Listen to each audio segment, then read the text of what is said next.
Yo, what is going on, everyone? My name is Nick with the Notorious Fantasy. In today's video, I'm bringing you guys my top running backs from the 2021 NFL Draft Class. This video is about my rankings for the draft class, not about my rankings for the fantasy football version of this, which will be coming as well. These are just my top rookie running backs for the 2021 NFL Draft Class. I will be talking about all of the rookie running backs closer to April when I make that video. This is just my top guys, the guys I really like, and maybe some of these guys will end up moving as I watch more tape on the later guys in that video. So before we get into it, I want to ask if you guys do end up enjoying this video to please make sure to hit that subscribe button down below. Not only is it free, I put out content every single day surrounding around the NFL. I talk regular NFL, I talk NFL draft, I talk about fantasy football. This channel is primarily fantasy football, but in the off season when we're in February, March, April, I'm talking a lot about the NFL draft, less about fantasy football, but there's still fantasy football stuff on here. If you guys enjoy football, you want to make sure to hit that subscribe button down below. So let's get into it. My first rookie running back of the 2021 NFL Draft Class is Najee Harris of the Alabama Crimson Tide, senior, 6'2", 230 pounds. Najee Harris had back-to-back 1,000-plus yards rushing seasons in 2019 as well as in 2020. In 2019, he had 209 carries for 1,000, 224 rushing yards, and 13 tugs in just 13 games, adding 27 receptions for 304 receiving yards and 7 touchdowns for a combined 1,500 yards from scrimmage and 20 touchdowns. In 2020, he had 251 carries for 1,466 rushing yards for 26 touchdowns in 13 games, as well as adding 43 catches for 425 yards and 4 touchdowns for a combined 1,891 yards and 30 combined total touchdowns. Najee Harris is a complete running back. He is a running back that can catch passes. He is a running back that is going to rush in between the tackles with high efficiency. He led the SEC in rushing attempts, which shows that he can be a workhorse back. He led the SEC and NCAA in rushing touchdowns in 2020 with 26. He led the SEC in rushing yards in 2020. Led the SEC and NCAA in rushing or in total yards from scrimmage, and he had back-to-back years of leading the SEC in touchdowns from scrimmage, and 2020 led the NCAA as a whole in that category. If you don't like stats and you just want to flip on the tape for Najee, you can see this guy turn from a bruiser back in 2019 all the way until a guy that is very shifty and able to take the ball to the crib from anywhere on the field from 2019 to 2020. He's definitely a different player, and it has made him even better, and I can continue to see his success build even further into his NFL career as he gets better and better coaching, but it's harder to get a better coach than Mr. Big Dick Nicholas Saban. You can also see that he has been built into a much better pass catcher. Overall, this guy is going to be a fantastic player in the NFL draft and do very, very well from wherever he is drafted. I'm going to go ahead and assume Najee Harris is going to be either a first or second round NFL draft selection. I will put a first round grade on Najee Harris because I personally believe that he could be the 20th pick in the draft. Even the 18th pick to the Miami Dolphins. I think that's entirely possible. So I will give him a first round grade because I think he is the best running back in this class. But at number 2, we kind of have a 1A, 1B scenario, a real pick your poison scenario at the running back position for the 2021 rookie class, because you can really argue either of these guys are number 1. Now, there is a third guy that I'm seeing a lot of hype for on Twitter. I'm seeing a lot of people talk this guy up. I'm not too in the boat that he is with these guys. It's kind of a 1A, 1B scenario, but we can obviously talk about that in the comment section once we get to it. So Travis Etienne, I should say, Clemson senior, 5'10", 205 pounds. Eitenne has had an amazing 4-year career at Clemson. He did it pretty much every single year. He rushed for over 1,600 yards in back-to-back years. Michael Jordan 96, 97. Woo! In 2018 and 2019. In his sophomore campaign in 2018, he rushed 204 times for 1,600 yards and 24 touchdowns, adding on 12 receptions for 78 yards and 2 touchdowns in those 15 games. In 2019, he rushed 207 times for 1,600 rushing yards, yet again in 19 touchdowns, adding 37 receptions for 432 receiving yards and 4 receiving touchdowns. In his senior season at Clemson, in 2020, he only played in 12 games due to it being COVID season, obviously, but he still rushed 168 times for 914 yards and 14 touchdowns, as well as having 48 catches for 588 receiving yards and 2 total touchdowns. This guy, just like with Najee Harris, has a humongous fucking trophy case full of accolades. This guy, if you've ever seen The Dictator and you see Sacha Baron Cohen's character and he has all of those awards on his chest because he just gives them to himself, that's what Eitenne and Najee Harris have. Travis Etienne, 2018 ACC Offensive Player of the Year, 2018 ACC Player of the Year, 2019 ACC Offensive Player of the Year, 2019 ACC Player of the Year, 2020 consensus All-American. This guy was leading the ACC in rushing yards in 2018, rushing yards per attempt, number 1, 2017, 2018, and 2019. Rushing touchdowns, number 1 in the ACC in 2018, number 1 in the NCAA in 2018, number 1 in 2019 in the ACC. This guy is dominant in literally all categories. I'm not even going to list them all off. If you guys want to find them, you can find them online. There's literally like the Declaration of Independence. That's how long this thing is in just awards that this guy has won over his years at Clemson. The guy is simply excellent. Eitenne specializes in the speed and acceleration aspect of his game, making him a dreadful guy to try and tackle in the open field. Based upon the workload I have seen in college, this guy to me screams workhorse running back in the NFL, who also to me gets a first round grade because I think either of these guys could be first round picks. Both of them could be first round picks when talking about Harris and Eitenne, but we may see both of them fall into the second round because, again, it's hard to determine when these running backs end up getting drafted in the NFL draft. Typically, you don't see too many go in the first round. Obviously, a couple years ago, Saquon Barkley was like a top 5 pick, but last year, only CEH went in the first round, and we saw how dominant Jonathan Taylor, Cam Akers were, Antonio Gibson, all these guys going later in the draft that are very, very dominant. So it really depends on how trigger-happy these organizations are on drafting a running back early, whether we see Eitenne or Najee Harris get drafted in the first round, but I consider them first-round players because I think they could both end up going inside of that first round. At number 3, we have a guy that a lot of people are giving hype that I was kind of hinting about earlier, Javonte Williams of the University of North Carolina, UNC junior, 5'10", 220 pounds. Javonte played 3 seasons for North Carolina, but for the sake of assessing his collegiate career, we need to really focus on his sophomore as well as junior season because his freshman year, he wasn't really given that much of an opportunity to tote the rock in that offense. His sophomore season is when Javonte really started dipping his toes into the water, getting his toes wet, rushing for the ball 166 times for 933 rushing yards and 5 total touchdowns, adding 17 catches for 176 yards and 1 touchdown in those 13 games. His junior year in 2020 is when this guy really fucking exploded like a nuclear bomb. In his junior year, he rushed for 1,140 rushing yards and 19 rushing touchdowns, as well as getting 25 catches for 305 yards and 3 total touchdowns. Javonte led the ACC in touchdowns from scrimmage, rushing touchdowns, and points in 2020, finished 3rd in the NCAA in rushing touchdowns. While Javonte does not necessarily have the numbers of Eitenne or Harris, he does have a skill set that might make us feel dumb for having ranked Javonte Williams at the number 3 running back in this draft. Now, I'm not saying he right now is the echelon of those players ahead of him, but it would not surprise me if he does end up finishing, when all things are said and done, Javonte Williams was the best running back of the 2021 NFL class due to these things that just do not show up on the stat sheet. He is a bigger running back, 220 pounds, but he is still able to make very strong cuts and moves. I am slightly worried about his receiving production, though, at the NFL level, because when you think about it, you want a guy catching a bunch of balls in college to prove that he can do it. But then again, when you really think about it, he is kind of in a 2 running back system in UNC. Not kind of, he really fucking is. Him and Michael Carter are splitting carries, they're splitting targets, so I won't necessarily put that against them, but that's obviously something to monitor as the guy makes it into the NFL. At number 4, we have his college teammate, Michael Carter, UNC. He is a senior, 5'9", 199 pounds, shorter and slightly smaller, obviously not slightly smaller, 20 pounds smaller than Mr. Javonte Williams. If you guys have ended up enjoying this video thus far throughout my top running backs of the 2021 NFL class, please make sure that you hit that subscribe button down below.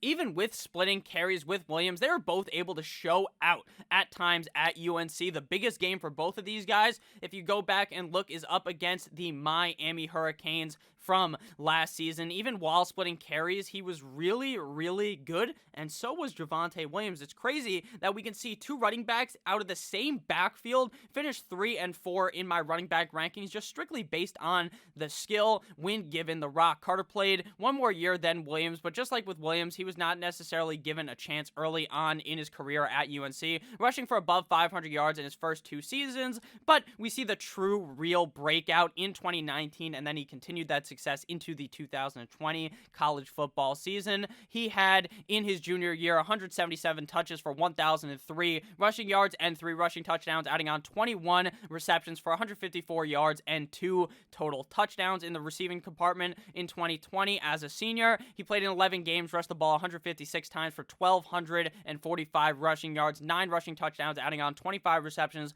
for 267 receiving yards and 2 total receiving touchdowns. So he had 2 really good back-to-back seasons, and those are the 2 seasons where Javonte was also really showing out. He had the most rushing yards per attempt in the ACC with 8, finishing 5th in the NCAA in that category, finished 1st in the ACC in rushing yards of 2020, and 4th in the NCAA in 2020. While I do not believe Carter will necessarily have the chance of being a first-round pick, I don't think Javonte Williams will either, but that does not really undermine his kind of potential excellence at the NFL level. He is a very good pass protector. He has no fumbling problems, and he's a very elusive back with no fumbling problems, like I just said. 3 things that are legitimately key for being a good NFL back. And while this guy is probably going to be a 3rd-round pick, don't be surprised if Michael Carter really tears it up in camp. If he lands in the correct spot, he could be a year 1 dominant running back inside of the NFL. And a lot of these running back rankings will completely change once the NFL draft happens,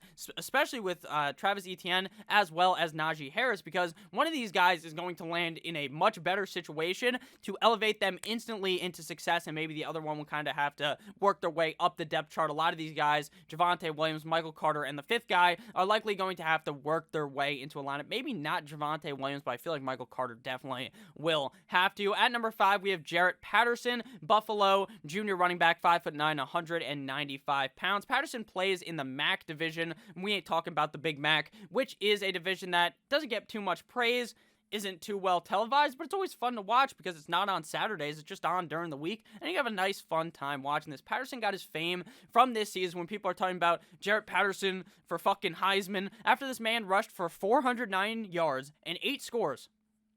That's not the season. That's in 1 game up against Kent State. He put Kent State on the table and relentlessly fucked them to death. Looking back at this man's college career, he never failed to rush for over 1,000 rushing yards, which is very impressive. His freshman year, he had toted the rock 183 times in 13 games for 1,013 rushing yards and 14 touchdowns. He does kind of struggle, though, here in the receiving category, only getting 7 receptions for 62 yards in his freshman season in 2019. His sophomore year, 13 games, 312 attempts, 1,799 rushing yards, 19 touchdowns, 13 receptions for 209 yards and 1 touchdown. But the year where we truly saw him not get any receiving work, legitimately 0 receptions, 0 yards, 0 touchdowns, obviously, because you can't get any yards or touchdowns if you don't get a single reception. In his junior year, he only played in 6 games. Obviously, again, that's because the MAC was looking to do a really small schedule due to Corona. Had played in 6 games, 141 rushes for 1,072 rushing yards, again, off that dominant game where he got 409 and 19 total touchdowns in that season. So he did play very well all 3 years at the Buffalo Bulls College, but there's obviously the worries that if this guy is not going to be able to catch passes, can he stay on the field at the NFL level?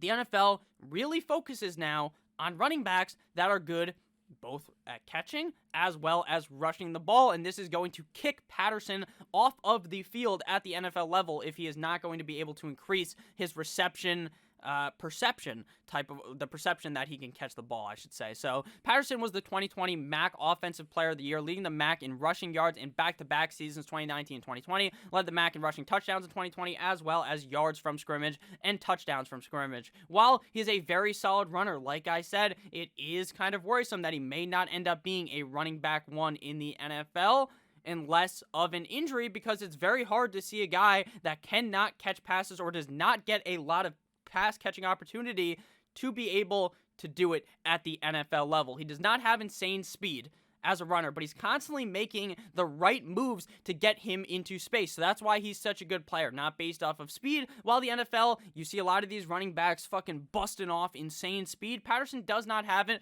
but overall, I think he's going to be a solid player. I just really worry about the amount he's going to get on the field at the NFL level due to his lack of receiving work in college. At number 6, we have Kenneth Gainwell of Memphis, sophomore, 5'11", 195 pounds. He opted out in the 2020 college football season due to wanting to get ready for the NFL draft. While Memphis is not an insanely popular school, at least for college football, when it comes to NFL talent, they've had running backs Tony Pollard and Darrell Henderson come out of college there and be very good in the NFL. Tony Pollard is a legitimate, very good backup that if Zeke was to die tomorrow, knock on wood, obviously we don't want that to happen, that motherfucker would probably rush for over 1,000 yards in the NFL. Darrell Henderson's pretty solid, obviously kind of the backup to Cam Akers, but a good running back. And I think Kenneth Gainwell has that potential in the NFL as well. But we only have one real season to look at when it comes with Kenneth Gainwell. His freshman year, 2018, the guy played 4 games, rushed the ball 4 times for 91 yards and 1 touchdown. In 2019, he played 14 games and rushed 231 times for 1,400 rushing yards and 13 touchdowns. But he is dominant in the receiving game, something we don't see for Patterson. 51 receptions, 610 receiving yards, and 3 receiving touchdowns. He finished second in the American division in rush yards in 2019, 5th in rushing touchdowns, and 1st in yards from scrimmage, and 3rd in touchdowns. My biggest worry when it comes to Gainwell has to be his durability. We've only seen the guy get 235 total carries in his 2 seasons at Memphis, so it does kind of worry me that the guy may break down if given a lot of opportunities at Memphis, but we got to hope that this guy's insane elusive ability is going to make it so that maybe he won't break down if he's not getting tackled as much. Final running back of this video, again, the other running backs, the other couple of guys we will get to in April, and I will talk about them in a video. So if I'm missing out on your guy, don't get your panties in a bunch. It's going to be okay. We'll talk about them at a later time. Kylin Hill, Mississippi State running back, senior, 5'11", 210 pounds. With Kylin, it's very important to see, or to understand, that he only played 3 games last season, seemingly because he wanted to opt out because he did not want to get hurt before the NFL draft. Just like with the majority of these guys, we are going to be highlighting a main 2 years inside of his collegiate career, and for Hill, that is his 2018 through 2019 sophomore to junior season in the SEC. In his sophomore season, he played in 11 games, rushing the ball 117 times for 734 rushing yards and 4 rushing touchdowns, as well as catching the ball 22 times for 176 yards and 4 receiving touchdowns. In 2019 is when he took the big leap, playing in 13 games, rushing 242 times for 1,350 rushing yards and 10 rushing touchdowns, as well as catching 18 balls for 180 receiving yards and 1 receiving touchdown. In 2020, like I said, he only played in 3 games, and there's not too many stats there that are sexy at all, so there's no real need to even talk about it. Hill does not have as many accolades as the running backs earlier on in this list, but one that seems very important to me when it comes to NFL level and success, he led the SEC in rushing attempts in 2019. He is able to rush the ball a lot without getting hurt, which is key in the NFL, that his tires are not going to fucking fall off 5 games into the season, and he ends up rushing like, I don't even know, like your grandfather or something, like just running super slow. He was 3rd in rush yards in the SEC in 2019, 9th in touchdowns, and 5th in rushing touchdowns in the SEC. Hill, unlike Tyreek Hill, even though they are not related, does not have the super speed or super quick cutting abilities, but we have seen him be able to play wide receiver, and he can prove to be useful at the NFL level in the receiving game, which is very good for getting on to the field. So let me know down below what you guys thought about my top 7 running backs for the 2021 NFL rookie draft class. Let me know if I'm completely off. Maybe you wanted some other running backs inside the top 7. Maybe you wanted Chuba Hubbard, who's a guy I want to actually make just a whole video on, because that guy literally went from being potentially looking like the best running back in this class to a complete snooze fest in 2020. So let me know down below what you guys want to hear about next. I love you all. Have a great rest of your guys' day. As always, good boy.